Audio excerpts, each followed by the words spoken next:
A frightening and nearly harmful situation can arise when a sports team is brimming with an extraordinary, record-breaking level of talent. In such cases, exceptional individual skill can mask complete tactical failures. Mainstream sports media trains us to focus solely on the final score. We watch the numbers on our screens and notice that the United States national team achieved the result, but the deeper flaws often go unnoticed. What are we doing here?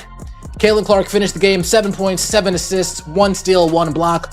Only 1 turnover for Caitlin Clark, so she took care of the ball. 7 assists. This was Caitlin Clark making do with what she had. You know, the 7 points, she missed a good amount of 3-pointers. But the 7 assists shows that... We notice the flawless 5-0 record in the FIBA World Cup qualifiers and are prompted to cheer. However, if you have even a basic grasp of basketball spacing, comprehend the intricate dynamics of an elite offense, and actually take the time to study the unedited game footage of this championship clash against Spain, the picture becomes much clearer. Ball. 7 points, missed a few open threes. Easily could have been 13-7. Easily could have been 13-7. But that's not the way the cookie crumbles. Shout out to Jim Carrey. Caitlin Clark in the first half today, 5 points, 4 assists, 0 turnovers. You are not celebrating. You are enraged. The anger comes not from watching a typical basketball game, but from witnessing deliberate tactical sabotage. The coaching staff, guided by interim head coach Nate Tibbetts, seemed to intentionally try to suppress the most explosive offensive weapon the sport has ever produced. While the United States managed to survive the game, what should have been a flawlessly executed performance was instead stifled. It doesn't look smooth at all. It doesn't look like there's a rhyme or reason to anything. A lot of freestyle offense. Even the announcers made note, like, the offense just looks like they're freestyling out there. Looks like they're just throwing you-know-what at a wall and hoping it sticks. What should have been a 40-point international showcase turned into a messy, grueling, and completely unnecessary battle. For 10 long months, basketball fans around the world eagerly awaited Caitlin Clark's return to the court. We were excited to witness the brilliance of the point guard firsthand.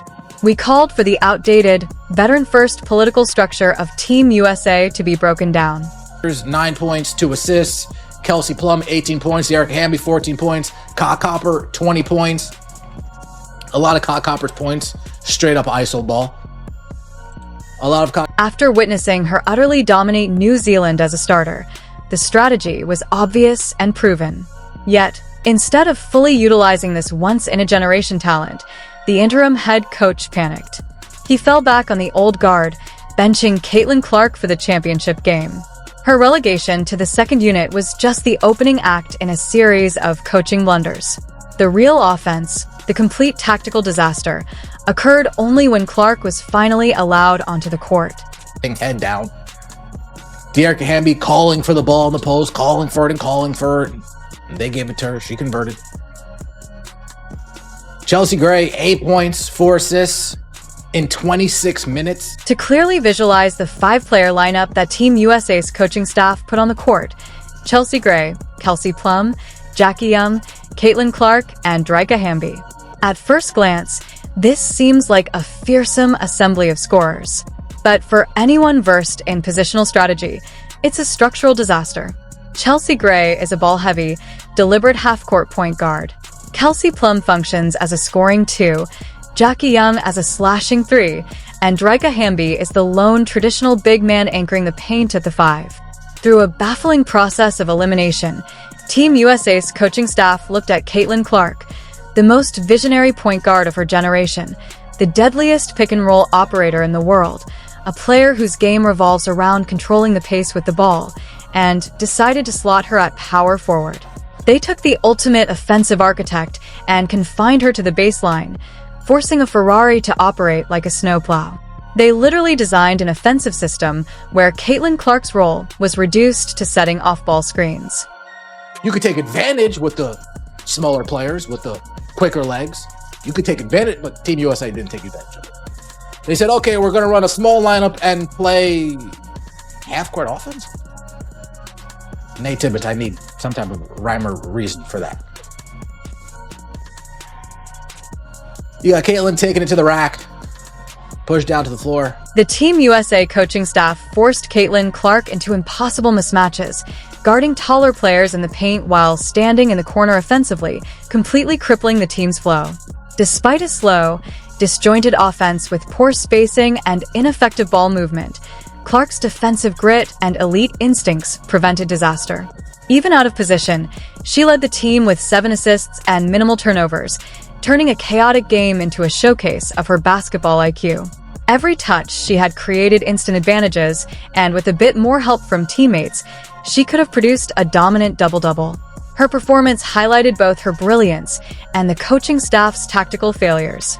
The coaching staff forced Caitlin Clark to defend the low post against players like Awa Pham, a towering 6'4" center.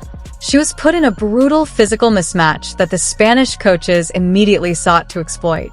Yet in this moment, Caitlin Clark's relentless determination completely dismantled the lazy narratives pushed by her harshest critics. Those commentators love to sit in their studios and label her a defensive liability. But when faced with a literal David versus Goliath scenario, guarding a player half a foot taller in the paint, she didn't hesitate or back down. She refused to back down. Using her elite strength and low center of gravity, she planted her feet and waited for the precise moment. With the timing of a master watchmaker, she swiped the ball from the Spanish center, creating a crucial defensive stop and forcing a key turnover. Caitlin Clark has incredible, often underrated defensive instincts, and she was forced to deploy them to rescue a coaching staff that had intentionally placed her in an impossible situation. Yet, while her individual defensive effort was extraordinary, Team USA's overall offensive strategy was completely indefensible. If a coach is going to risk using a hyper-small, guard-heavy lineup with Clark functioning as a pseudo-power forward, there is only one strategy that makes sense mathematically. You have to push the pace to its absolute limit, using speed to run the bigger, slower Spanish forwards off the court. The game should become a frantic, high-speed track meet where quickness neutralizes size. Yet the Team USA coaching staff ignored this logic entirely. Instead of exploiting the blazing speed of their small ball lineup, they deliberately walked the ball up the floor and ran a slow, methodical half-court offense. Caitlin Clark was forced to drive into walls of Spanish defenders while the team's ball movement had vanished. Erica Hamby had to repeatedly call for contested post-ups just to spark offense. With Clark sidelined in the corner, the entire system collapsed, robbing the team of easy, mathematically perfect shots. Yet, despite being sabotaged and played out of position, she still recorded 7 points, 7 assists, 1 steal, 1 block, and only 1 turnover. Her assist-to-turnover ratio highlights her elite basketball IQ. Every time she touched the ball, she created an immediate advantage. A few made shots from teammates would have turned this into a 13-point, 12-assist double-double. Watching the tape shows the blazing pace she forced that the offense desperately needed all game.